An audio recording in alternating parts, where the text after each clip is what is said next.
देखिए, संसार के सभी कर्म प्रकृति के 3 गुण सत, रज और तम इन्हीं के द्वारा संपादित होते हैं और व्यक्ति अपने आप को बेवजह करता मान लेता अहंकार के बस में आकर।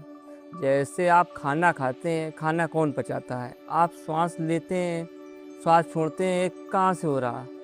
भाई आप रात में सोते हैं, पता लगा सांस लेना भूल गए, ऐसा तो नहीं हो सकता। ऑटो कट चीज़ें हो रही ना, ऐसे ही प्रकृति में सब कुछ हो रहा है। प्रकृति में जो अच्छी बुरी परिस्थितियाँ आ रही हैं आपके सामने, ये भी सब प्रकृति में हो रही हैं, ये तुम्हारे करने से कुछ नहीं हो रहा है, सब पूर्व निर्धारित चीज़ें हैं। आप अपने आप को बेवजह करता मान लेते हैं। बेवजह का मतलब ऐसे आपने कोई काम किया और वो होना था, आपके द्वारा सफल हो गया, आपको कर्तापन का अहंकार हो गया, यार मैंने ऐसा काम कर दिया, ऐसा हो गया, जबकि वो ऐसा होना था इसलिए हो गया। कुल मिला कहने का मतलब है सारी प्रकृति में सारी चीज़ें घट रही हैं। और सत रज तम 3 गुण, भाई जैसा होना होता है वैसे लोग मिलेंगे, वैसे ही बुद्धि काम करेगी।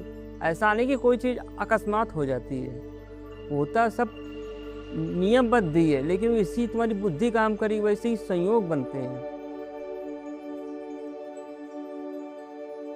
आइए इसको फिर कहानी के माध्यम से समझाते हैं। कहानी हमने इसलिए चालू कर दी, कहानी बताना शायद कोई लोग देख ही नहीं रहा वीडियो, इसलिए शायद किसी को पसंद आए, नहीं तो फिर कहानी बताना बंद कर देंगे।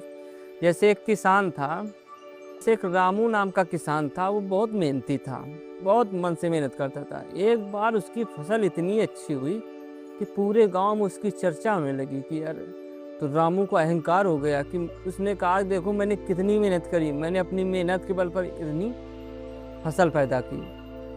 बात उसकी सही लग रही थी, लेकिन एक गांव के जो वृद्ध संत थे उन्होंने कहा बताइए क्या बारिश तुमने कराई समय पर आपके खेत में जो फसल हुई? कहा नहीं। क्या सूर्य की प्रकाश आपके द्वारा पहुंचा वहां तक? कहा नहीं। क्या बीज में अंकुरित होने की क्षमता आपने डाली? कहा नहीं। तो कहा इन चीज़ों में सूर्य का, प्रकृति का और भगवान का बहुत बड़ा योगदान है। अगर समय पर बारिश, समय पर सब चीज़ें न होती तो फसल आपकी कैसे इतनी अच्छी हो जाती? तो हमें अहंकार नहीं करना चाहिए, सब कुछ प्रकृति द्वारा संपादित हो रहा है। हम एक निमित्त मात्र हैं, अपने आप में कर्तापन का हमें भाव नहीं लाना चाहिए।